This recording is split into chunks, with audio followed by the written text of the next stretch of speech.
Komisaris Pelni mengajak 7 juta Banser untuk bergerak menghancurkan kelompok pengasuh agama. Gerakan Pemuda Ansor, khususnya Satkornas Banser, memberikan instruksi kepada seluruh anggota Banser di Indonesia terkait dengan banyaknya hinaan, banyaknya bulian, banyaknya cacian, makian kepada Gus Yakut, baik yang disampaikan secara tertulis, lisan maupun dalam bentuk meme atau video.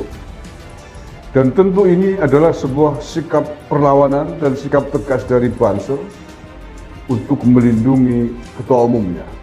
Siapapun, pihak manapun, kelompok manapun yang membuat upaya gaduh, membuat kisruh negara Republik Indonesia ini, serta mengancam keselamatan Gus Yakut Khalil Qaumas, kami Gerakan Pemuda Ansor dan Barisan Ansor Serbaguna selalu setia dan siap berada di belakang Gus Yakut sampai kapanpun.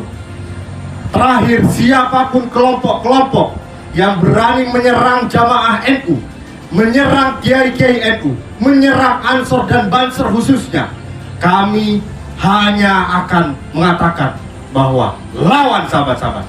Ini harus kita. Komisaris PT Pelayanan Nasional atau Pelni, Dede Budiarto, merespon banyaknya bulian dan hinaan kepada Menteri Agama Yakut Khalil Qaumas setelah membandingkan suara toa masjid dengan gonggongan anjing.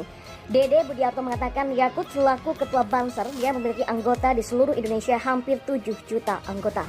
Jumlah anggota GP Ansor dan Banser NU di seluruh Indonesia 7 juta. Kata Dede Budiarto di Twitternya @kangdede yang dikutip pada Selasa 1 Maret kemarin. Dia mengingatkan para anggota Banser agar tetap siap jika dia dipecundangi oleh kelompok tertentu. Jangan sampai lengah dipecundangi gerombolan radikal yang jumlahnya cuma seuprit tapi berisik di sosial media. Kata pria yang biasa dipanggil Kang Dede ini. Dia tidak sampai di situ, dia bahkan menyuruhkan para anggota Banser agar bergerak menghancurkan kelompok yang dia sebut sebagai kelompok pengasong agama. Mari bergerak bersama untuk menghancurkan gerombolan pengasong agama itu, ucapnya. Selain sebagai Menteri Agama, Yakut Khalil Qaumas juga merupakan Ketua Barisan Serbaguna atau Banser Nahdlatul Ulama atau NU. Ada beberapa kejadian dugaan penghinaan kepada Yakut di media sosial. Dugaan penghinaan itu terjadi setelah viral komentar Yakut yang membandingkan azan dengan suara anjing. Di Kabupaten Magelang misalnya, seorang warga Srumbang didatangi oleh Banser setempat karena diduga menghina Yakut. Warga tersebut akhirnya meminta maaf. Begitupun di Papua, seorang pria dipaksa minta maaf dengan tanda tangan bermaterai setelah diduga menghina menak di media sosial. PA 212 sendiri sudah menyiapkan rencana aksi besar untuk menuntut Menteri Agama Yakut Khalil Qaumas untuk mundur terkait ucapannya yang membandingkan suara azan dengan gonggongan anjing. Aksi jilid 2 penistaan agama itu bakal digelar di kantor Kementerian Agama Jakarta. Wasekjen DPP PA 212 Novel Bamukmin mengatakan aksi protes terhadap menak Yakut seperti kasus Ahok pada Pilkada Jakarta 2017 lalu. Menurut Novel, menak Yakut bukan saja membuat gaduh, tapi sudah menistakan agama Islam yang membandingkan suara azan dan gonggongan anjing. Kendati demikian, Novel Bamukmin belum membeberkan kapan tepatnya aksi protes terhadap menak itu bakal digelar.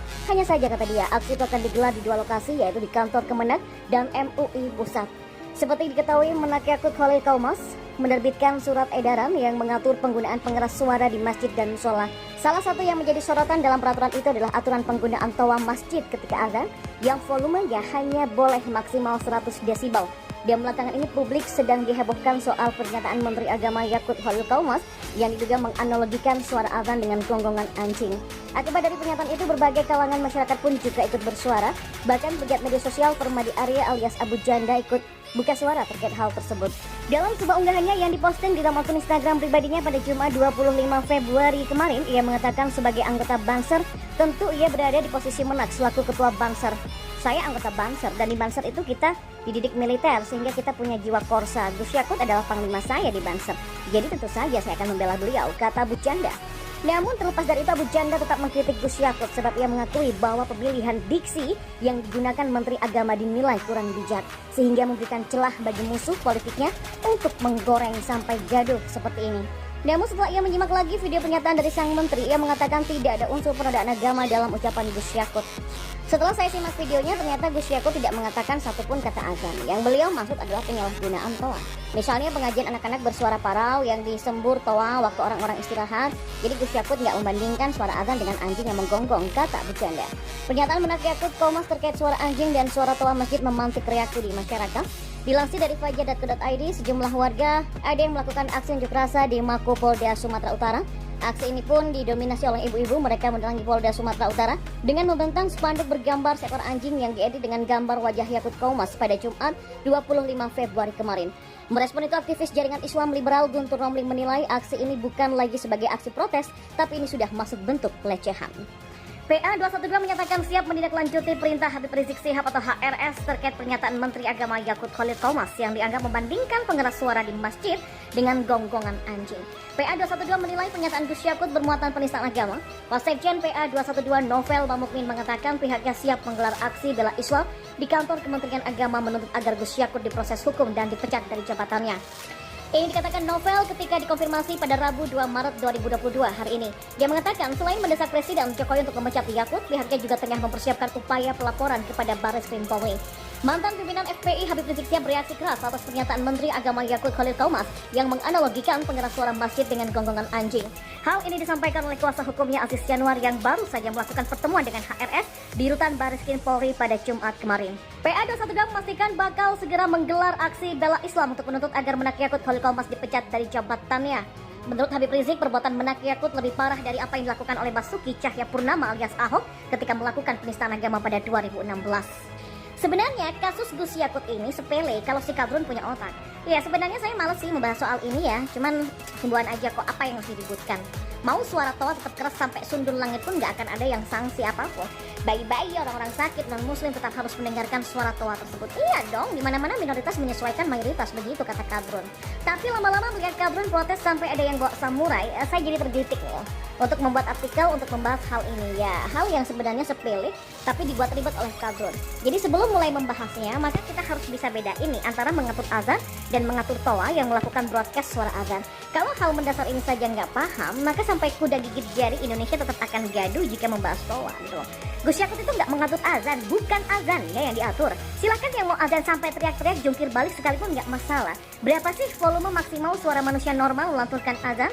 Yang diatur Gus Yakut itu suara yang keluar dari toa. Ini jelas beda karena terjadi proses perubahan suara azan di dalam toa sebelum akhirnya tercipta output suara toa yang kita dengar sehari-hari tersebut. Nah, tidak cuma azan, semua orang yang kita dengar dari toa itu sebelumnya mengalami proses pengolahan suara terlebih dahulu. Nah, itu diumpama ini ibarat ketika kita bernyanyi menggunakan mic. Suara kita asli dengan suara yang keluar dari mic itu adalah dua hal yang berbeda. Jadi dengan sound system yang canggih, bahkan keluaran suara kita bisa diedit lewat sistem yang namanya equalizer. Bahkan sekarang sudah ada fitur auto tune agar kualitas keluaran suara kita jadi lebih baik. Tapi karena kapasitas otak Kadrun itu minim, maka nggak perlu dijelasin nih proses yang rumit. Jadi ketika volume mic diatur lebih keras, itu pun sudah merupakan proses pengolahan suara. Nah, suara yang asli dan yang keluar lewat mic itu dua hal yang beda. Jadi suara kita berapa sih desibelnya maksimal kalaupun teriak-teriak. Tapi dengan sistem mic yang canggih, maka suara yang terdengar oleh orang lain bisa lebih menggelegar.